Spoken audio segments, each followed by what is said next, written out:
Bismillahirrahmanirrahim. Assalamualaikum warahmatullahi wabarakatuh. Waalaikumsalam warahmatullahi wabarakatuh. Innal hamdalillah nahmaduhu wa nasta'inuhu wa nastaghfiruh wa na'udzu billahi min shururi anfusina wa min sayyiati a'malina. May yahdihillahu fala mudilla lahu wa may yudlilhu fala hadiya lahu. Asyhadu an la ilaha illallah wahdahu la syarika lahu wa asyhadu anna Muhammadan 'abduhu wa rasuluhu la nabiyya ba'dahu. Allahumma shalli wa sallim ala sayyidina Muhammadin wa ala alihi wa ashabihi ajma'in. Amma ba'd. Qala Allah ta'ala fil Qur'anil Karim, a'udzu billahi minasyaitonir rajim. Bismillahirrahmanirrahim. Inna anzalnahu fi lailatul qadr wa ma adraka ma lailatul qadr. Lailatul qadri khairum min alfi syahr. Tanazzalul malaikatu war-ruhu fiha bi'izni rabbihim min kulli amr. Salamun hiya hatta matla'il fajr.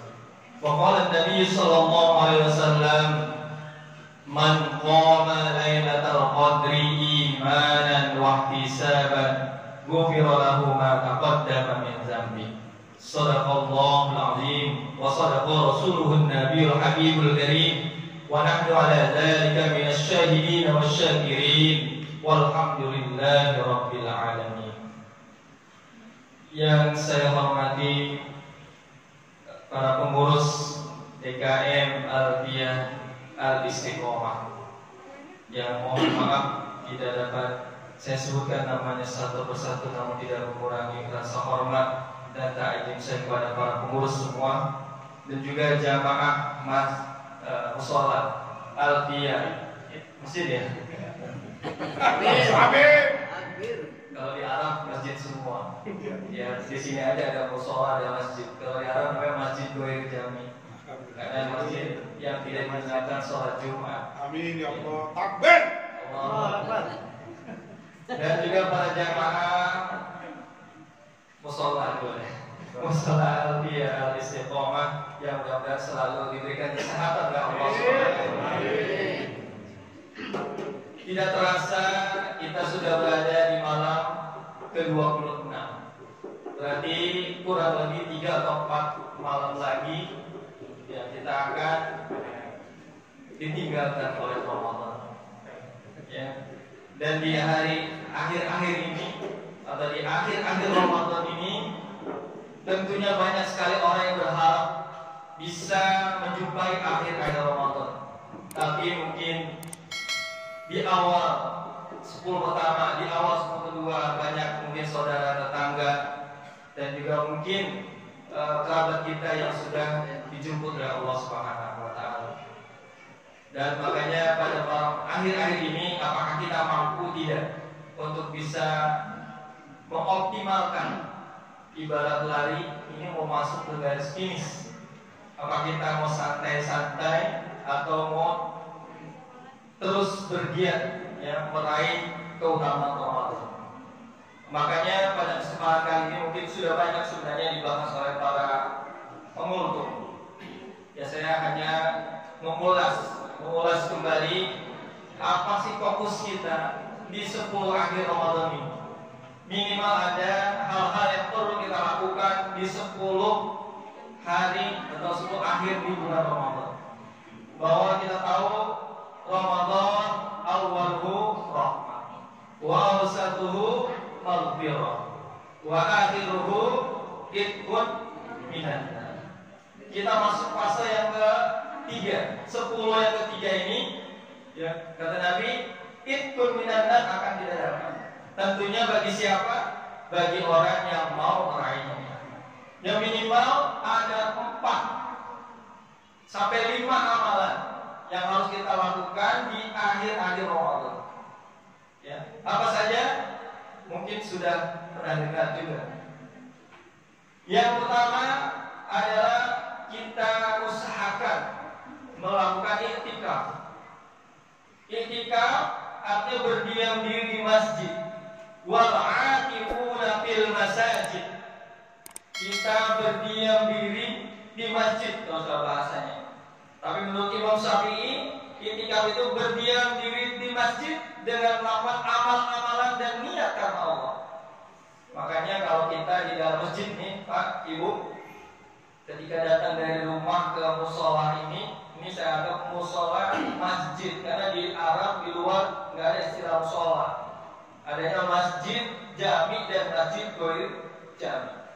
Ketika dari rumah datang ke masjid, ke tempat sujud ya, masjid ke tempat sujud, dia niat beriktikaf karena Allah. Insya Allah dapat pahala iktikaf. Ya, selain pahala kita melaksanakan sholat tadi dari isya, tarawih dan nanti sholat witir, kita dapat pahala iktikaf.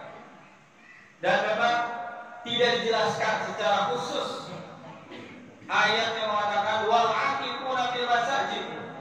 Makanya para ulama berbeda dalam menentukan berapa lama sih sebenarnya iktikaf. Menurut Imam Hanafi bisa sebentar saja. Menurut Imam Syafi'i 24 jam. Dan menurut imam lain boleh 1 jam, 2 jam, 3 jam. Yang penting kita berdiam diri di masjid, niat iktikaf. Kalau tanpa niat tentunya tidak ada pahalanya. Niatnya gimana? Niatnya tentunya di dalam hati. Gimana yang kita lapuskan? Boleh tidak? Ya dari Imam Syafi'i, talapus niat itu untuk menguatkan niat. Talapus sama orang sholat usolli itu talapus bukan niat. Niatnya tetap di dalam hati. Imam Syafi'i mengatakan niat itu muqtarinan bifi'li, bareng antara perbuatan dengan hati kita. Nah makanya kalau kita mau niat udah dalam hati saja. Pakai bahasa apa? Bahasa apapun Allah tahu. Mau pakai bahasa Arab, bahasa Indonesia, bahasa Jawa, bahasa Sunda, silakan. Yang penting kita niatkan dalam hati.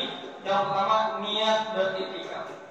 Karena Rasulullah SAW ya menurut istrinya Siti Aisyah bahwa Rasulullah bersungguh-sungguh di 10 hari terakhir di bulan Ramadan, dan beliau tidak bersungguh-sungguh di lain selain itu, selain 10 hari di akhir Ramadan.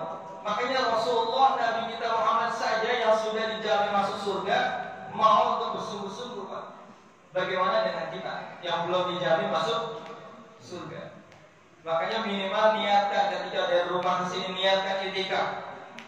Kalaupun mungkin di masjid-masjid tidak ada saat ini sekarang pandemi, minimal kita di musola di rumah pun boleh. Gelas jadah, niat iktikaf. Yang jelas iktikaf itu adalah perbuatan kita untuk mendekatkan diri kepada Allah. Kalau mungkin bahasa Jawanya mungkin kalau ada bahasa bertahanus atau bersemedi ya, mendekatkan diri kepada Allah, fokus ibadah karena Allah. Nah makanya kalau kita ada waktu kesempatan, bagusnya memang 24 jam. Kalau tidak bisa semampunya kita, mau 1 jam, 2 jam, 3 jam silakan. Ya. Dan ingat, selama kita berniat iktikaf, kata Nabi tidak boleh kita deketin istri kita dulu. Jangan udah niat iktikaf di sini, pulang dulu sedani. Balik lagi, itu batal gitu. Ada setelah dulu, nggak boleh. Kalau ada niat iktikaf sampai subuh. Ya, jangan ketika ada iktikaf, ya ada hasrat, pulang dulu. Batal itu. Karena Nabi melakukan iktikaf yang ketika sudah masuk 10 hari terakhir, beliau mengencangkan sarungnya, menjauhkan istri-istrinya, menjauhkan dirinya dari istri-istrinya untuk berbuat cima atau bersenggama, bahasa halusnya. Jadi di 10 hari terakhir, karena memang iktikaf itu memang mediasi kita pada Allah untuk lebih dekat. Di mana? Di saat bulan Ramadan. Nah ini yang pertama. Ya. Yang kedua, amalan yang bisa kita lakukan adalah memperbanyak sholat malam. Nah ini salah satunya kita sudah lakukan. Kita sudah sholat tarawih. Nah ini ada juga yang berpendapat kalau sudah tarawih ditutup witir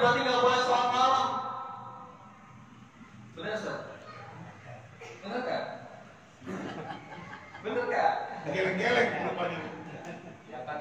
Ya, ada yang punya pendapat begitu. Jadi kalau sudah ditutup witir, nggak boleh tahajud lagi.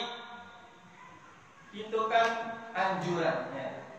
Walaupun nanti kita sudah tutup dengan witir, kalau kita mau bangun sholat tahajud, tasbih, sholat hajat silakan. Cuma tidak lakukan witir lagi. Gitu. Tapi kalau yang pengen idealis ya udah pulang tarawih, pulang. Nanti witirnya bareng tahajud, silakan boleh nggak apa-apa. Kalau dianggap dia mampu nanti bangun sebelum imsak. Ya, kalau memangnya dia pengen mengamalkan hadis yang memang tutuplah sholat malammu dengan witir. Nah itu ada yang hadisnya. Cuma ini anjuran. Kalau kita melaksanakan pun malamnya silakan, tapi tanpa sholat witir lagi. Jadi kita perbanyak sholat malam kita. Ya. Jadi jangan hal kayak gini dipermasalahkan. Ini dari tahun ke tahun kadang-kadang mempermasalahkan masalah ini. Ya, masalah sholat witir yang sudah habis tarawih, berarti udah nggak ada sholat tarawih lagi. Bukan begitu maksudnya. Silakan sholat lagi. Ya, silakan sholat lagi. Kemudian yang ketiga, memperbanyak tadarus Al-Quran. Nah ini salah satu orang yang dirindukan surga adalah orang yang sering baca Quran.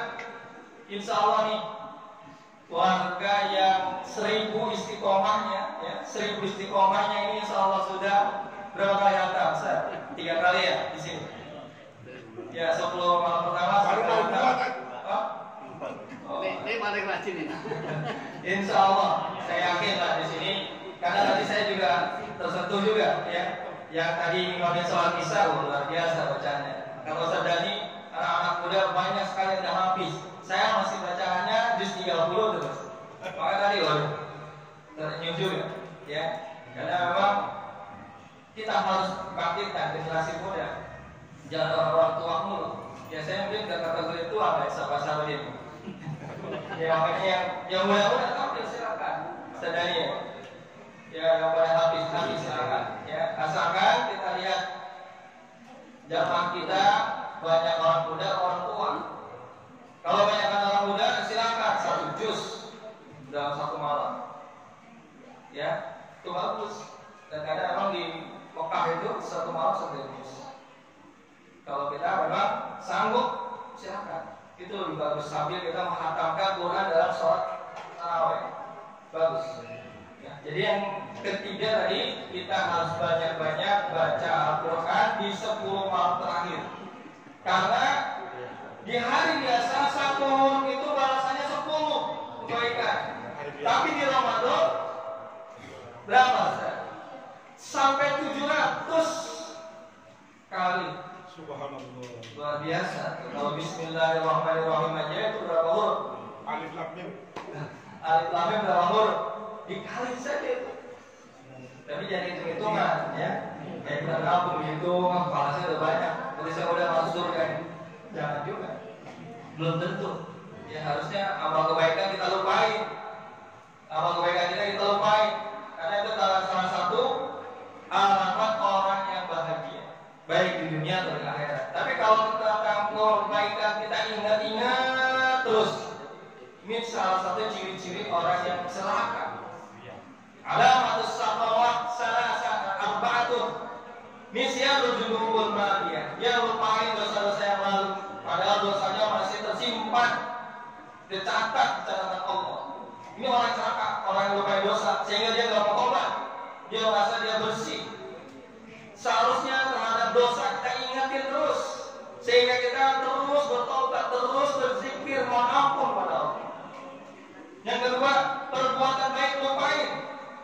Jangan perbuatan baik disebut-sebut terus. Ini kita termasuk orang yang punya penyakit ria. Kalau ria lama-lama dalam hati kita akan menghapus kebaikan kita.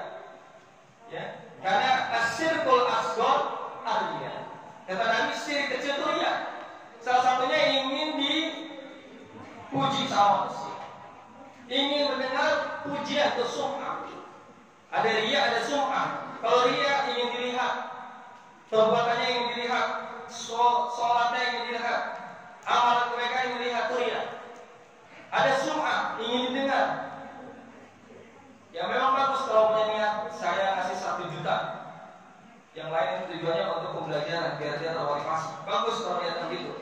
Tapi kalau ada niat terbesit lain, saya orang hebat nih. Di sini saya paling gede nih, nyembah. Kalau sering ingin dalam hatinya ingin dibuat bangga orang lain, orang makhluk, ini termasuk sifat sum'ah. Ini akan menghilangkan sedikit-sedikit pahala kebaikan. Dan makanya kalau terhadap kebaikan lupain saja. Tapi terhadap perbuatan yang buruk kita ingat. Kemudian terhadap dunia kita lihat ke bawah. Untuk akhirat lihat ke atas, jangan dibalik. Dunia lihat ke atas, akhirat lihat ke bawah. Nah ini orang celaka juga. Dia lihat tetangganya beli ini beli itu, dia yang panas dingin, meriah. Ya, karena dia termasuk orang yang bersyukur. Dia merasa, wah dia bisa beli mobil, saya bisa beli kapal. Wah dia bisa beli motor, bisa beli mobil. Selalu tidak bersyukur. Tapi kalau sebaiknya terhadap dunia itu lihat orang yang lebih di bawah kita. Alhamdulillah saya punya motor, dia punya sepeda. Yang punya sepeda tidak, alhamdulillah saya punya sepeda, dia jalan kaki. Dan insya Allah ini terlalu bersyukur. Tapi sebaliknya kalau masalah akhirat, lihat siapa yang rajin ke mushola Al-Tiyah Al-Istiqomah. Harus nyontok, iri boleh terhadap akhirat. Jangan Ustaz aja di rumah, udah saya di rumah aja. Ya begitu. Ini kayak gini berarti contoh yang tidak baik. Harusnya dia melihat orang yang di atas dia masalah akhirat. Ya. Jadi yang ketiga tadi masalah baca Quran banyakin. Ya syukur-syukur selama 1 bulan ini bisa 3 kali mandiri, bukannya bareng-bareng. Kalau bareng-bareng kan ambil bareng-bareng jamaah, tapi sendiri. Sadanya insya Allah udah 5 juz 5 kali. Amin. 5 juz ya. 5 juz ya. 5 juz. Yang keempat, kita gunakan malam-malam Lailatul Qadar untuk banyak beribadah. Ibadah yang paling utama adalah sholat.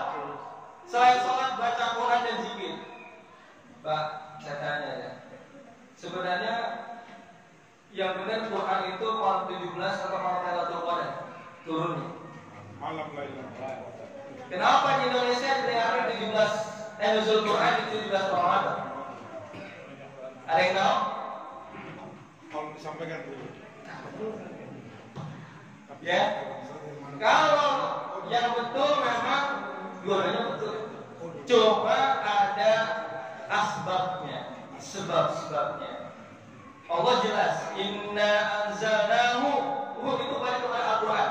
Sesungguhnya kami turunkan dia Al-Quran pada malam Lailatul Qadar.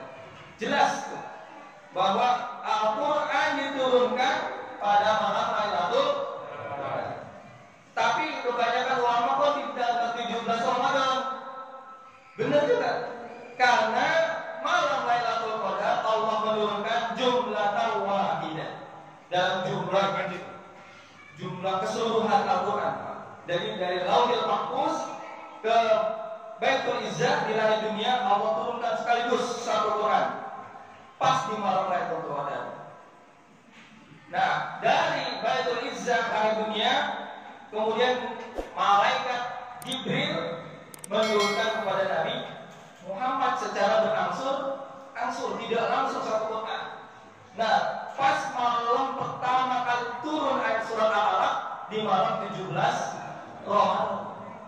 Nah, itulah yang menyebabkan ulama Indonesia memperingati nuzul Quran di tanggal 17 Ramadan. Karena peristiwa dari malaikat Jibril dari langit dunia Baitul Izzah dibawa oleh malaikat Jibril ke Nabi Muhammad disampaikan pertama kalinya itu di malam 17 Ramadan. Ya. Jadi dua-duanya itu benar. Cuma memang kalau diperingatinya hanya di Indonesia doang. Di luar ya mungkin di Asia mungkin ada ya. Tapi nuzul Quran itu memang seperti itu sebabnya. Makanya kalau ada yang berpendapat siapa yang bilang turunnya Quran di tanggal 17? Benar, secara keseluruhan jumlah wahidah di malam Lailatul Qadar. Tapi dari langit dunia atau Baitul Izzah malaikat Jibril memberikan wahyunya kepada Nabi Muhammad secara berangsur-angsur. Coba nih, saya tanya, mana yang sekolah jadi SDT ada? Di sekolah SDT ada? Nggak tahu. Coba, siapa yang tahu? Quran berapa lama diturunkannya? Selama berapa lama? Berapa tahun? Berapa bulan? Berapa hari? Adam. Lagi. Coba. Berapa tahun? Semua itu. Adam lagi. Pasar rutin dari T juga. Ya, yang sering kita dengar 22 tahun, 2 bulan, 22 hari, atau kadang digerakkan 23 tahun. Nah ini pakai berangsur-angsur, tidak langsung. Nah kalau dari Lauhul Mahfuz menuju Baitul Izzah dari dunia itu memang langsung di malam Lailatul Qadar. Tapi dari langit dunia, malaikat Jibril memberikan kepada Nabi Muhammad secara berangsur-angsur. Dan wahyu pertama adalah surat Al-Alaq 1 sampai 5, itulah pas tepat di tanggal 17 Ramadan. Ya, makanya ini biasanya hanya di kita doang, di luar tidak diperingati nuzul Quran. Ya, itu. Kemudian berapa tadi? 4 sekarang. Sekarang kelima, banyakin sedekah. Nah di bulan ini kita banyakin sedekah. Sedekah wajib kita yaitu zakat. Tunaikan zakat, jangan lupa. Karena zakat ini sebagai syarat diterimanya amal kita. Karena kalau orang puasa tanpa mengeluarkan zakat fitrahnya, itu amalnya masih tergantung-gantung. Ya, belum diterima sampai dikeluarkan zakat fitrahnya. Makanya zakat fitrah bagi kita ini wajib, sampai anak yang baru lahir pun wajib dikeluarkan. Jangan lupa, memang afdolnya mal takbiran. Cuma kasihan paling dia kalau dikasih mal takbiran dapat bagiannya. Ya. Makanya minimal H-1 atau H-2 sudah dibagikan kepada yang berhak menerimanya. Dan ini harus hati-hati juga. Kadang-kadang kita sebenarnya memang ada yang dapat asnaf. Cuma kalau tidak ada dapat-dapatnya jangan dipaksain. Kadang-kadang kita ini memaksakan. Emang rekod ada? Nggak ada. Walaupun ada dapat. Cuma kalau nggak ada nggak usah diberikan. Ya, gorib kadang memang ada yang mentafsirkan nih kayak soal punya utang itu dikias ke situ. Ya, fisabilillah dia yang pada ngajarin Al-Quran. Ibnu Sabil itu juga orang musafir, orang yang dalam perjalanan kehabisan bekal dia minta zakat ke sini itu dikasih jatahnya. Kalau nggak ada nggak diberikan. Jadi yang ada saja sebenarnya. Nah, makanya kalau nanti mohon ini mungkin para ustadz banyak di sini dikasihlah penjelasan yang pas, yang jangan sampai ya jujur di kampung saya sana sama masalah zakat ini kadang-kadang menjadi ya omongan di belakang, khususnya buat panitia. Karena panitia ada yang mengatakan udah yang kita kategorikan yatim dan janda saja. Padahal yatim dan janda belum tentu miskin, belum tentu fakir. Karena yang tertulis itu fakir, miskin, mu'allaf, amilin, gharib, Ibnu Sabil fisabilillah, sama Eko. Ada dapat. Kalau nggak ada dapat apa nggak usah dipaksa dibagi dapat. Yang ada saja, gitu. Jadi buat jadi pedoman, mungkin insya Allah pesan dari paham. Ya, kadang-kadang ini kalau dari sampaikan, ya kadang membuat asumsi sendiri. Ya, tanpa ada mungkin dilihat. Kalau melihat fikih zakat silakan Pak. Ya, bener nggak sih saya ngomong begini? Kalau nggak ada semua nggak dibagi dapat. Bener. Yang ada saja. Jadi nanti bagiannya pun yang ada saja. Jadi nggak boleh dipaksain dapat, nggak usah. Gitu. Jadi ini titipan saya aja, nggak ada titipan dari Ustaz Dhani. Titipan dari saya mudah-mudahan musola Alfiah Istiqomah tidak seperti musola lain. Tidak seperti musola yang berebut masalah pembagian zakat. Gitu. Karena kan ini sebenarnya kalau bahasa kasar nanti dapat menghendaki hati orang. Tapi sebelum menghendaki ini sedekah wajib yang kita berikan ini buat apa? Buat memberikan bantuan bagi orang yang membutuhkan.